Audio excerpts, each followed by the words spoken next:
time once again for Game Points to bring in the expert. RotoWire.com senior editor Jeff Erickson here to teach you more than what you learn at that fancy school of yours. So take the crayons out of your ears, shut up, and listen good. Here is Jeff Erickson. Hey, Jeff, how you doing? Good, yourself? I'm well, thanks. Go Reds, huh? Your Reds are doing well. Yes, they're hanging in there. I'm scared to death of the Cardinals, as always, but thank you for the Pirates for at least beating them tonight, it looks like so far. But yeah, absolutely, life is good. And not bad without Joey Votto, huh? Yeah, finally back on his rehab assignment right now. Well, he's getting closer, so... Anyway, let's talk some football, Jeff. I am starting to get excited. I never watch preseason football. I watched a little of Peyton Manning this week just to get in the Broncos mood, as you know. Oh, yeah. Big Broncos fan, but we got some questions to fire at you as always here on Game Points with Matthew Ross. Jeff_Erickson, by the way, is Jeff's Twitter handle if you want to reach him out there as well. I have a question coming in from Evan Goldstein. Hey, Jeff, in a TD heavy league, who would you take, Breeze, McFadden, or Chris Johnson? A TD heavy league where if you get 6 points for all. 6 points for all, then I go Breeze. All right. The reason being is, I mean, you're taking away the yardage bonus a little bit there if you're emphasizing the TD. Obviously, Breeze is going to throw for a lot more than Johnson or McFadden are going to run for. And then he says also, any advice for breaking into the fantasy sports industry? Well, Evan, again, that's probably something you can ask Jeff about on Twitter. All right. Yeah, I'll just say this. Yeah. Right. Start a blog, write. Just exercise those writing muscles. Get your stuff out there. Prove that you can be unique, different, and accurate. That's fair. Mo, what do you got for him? Well, just to further, you mean the writing aspect of it or the question? No, question. Jeff, just to further elaborate with a touchdown-heavy league that's non-PPR, who would be the first overall pick in a touchdown-heavy league? A touchdown-heavy league, non-PPR, it's probably going to be one of the three quarterbacks. Unless there's like some penalty for starting a quarterback, I would assume it's going to be Rodgers, Brady, or Breeze. And whichever is your choice, it's all more power to you. If there's a penalty for quarterbacks, then I'd probably go Arian Foster. Stefano? Jeff, with Chris Cooley being released by Washington, where do you think would be the best fit for him?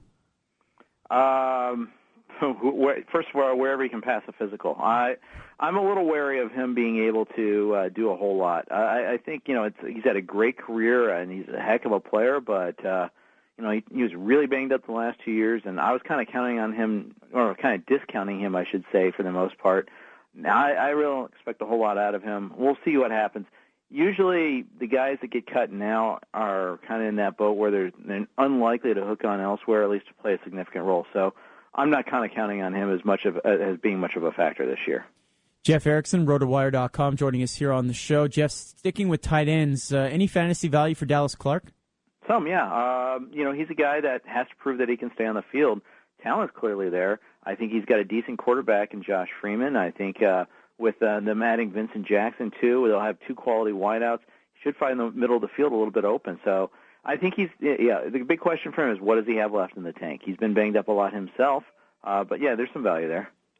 Jeff, what about Des Bryant? Of course, the restrictions placed on him outside of the football circle here. Will this lower his draft value, considering that all the receivers in Dallas have been banged up, and he's been notorious for getting hurt during the season as well? I think this is a great big red herring, and I think you should take advantage of this and get a nice discount on Bryant at the draft table, either in terms of whether or not you're in a draft or in an auction. Especially in an auction, I think you can bring him up and get him for a good 5 to 10 units cheaper than what you normally pay for him. I think he's going to end up being the Cowboys' number one receiver this year. Who's the best receiving option, Jeff, aside from Mr. Colston with the Saints this season in your estimation? Because as we know, they always have a whole bunch of guys there. Well, assuming we're taking Jimmy Graham and Darren Sproles out of the equation too, I would say it's probably Lance Moore. At least I think he's the guy who gets red zone targets. I put him as the number 2 wide receiver. All right, Stefano, your required Titans question, perhaps? Well, I'm just wondering about Chris Johnson. Now, with Jake Locker's a starter with his mobility, if that's going to affect Chris Johnson and let him have a better season than he did last year. I think it certainly helps. I think that we've seen before when you get a mobile cornerback, that opens up the running lanes more for the running back a little bit because they have to stay at home on the corners a little bit more. So at the very least, I think it helps Johnson a little. I think it just gives them a more dynamic offense. I think it rises all boats. The rising tide lifts all boats. I think that also I think Jared Cook really benefits from this decision. I think probably even Nate Washington too. Jeff, looking at a rookie for the Oakland Raiders, Rod Streeter, who's had a fantastic preseason, is there any consideration for him to get drafted in the PPR league? It would have to be an extremely deep league. Keep in mind that Streeter's getting more reps because of injuries to other guys. This is one of those situations there where I think the preseason can serve as almost a detriment for you. It makes you overvalue certain things. Keep in mind a lot of his action has been against second and third teams. I know he looked pretty good. They also have Jerron Kreiner, who looked really good.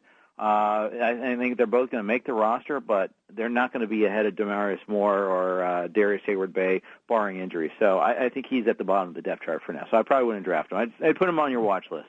Where do you have Mike Wallace, Steelers wide receiver, now that he's back in camp? Well, I already had Antonio Brown ahead of him because I think Brown is going to get more targets, especially in PPR leagues. I have Brown ahead of him. But, he shouldn't fall off too much. I mean, let's face it. It's not like he has to learn the Steelers' offense or learn how to click with Ben Roethlisberger. I know a new offensive coordinator, there'll be some learning curve. There'll be some physical get-up-to-speed time, but he's more of a boomer-bust player anyhow. So I suspect that if you've got him in the third or fourth round, I'd keep him there.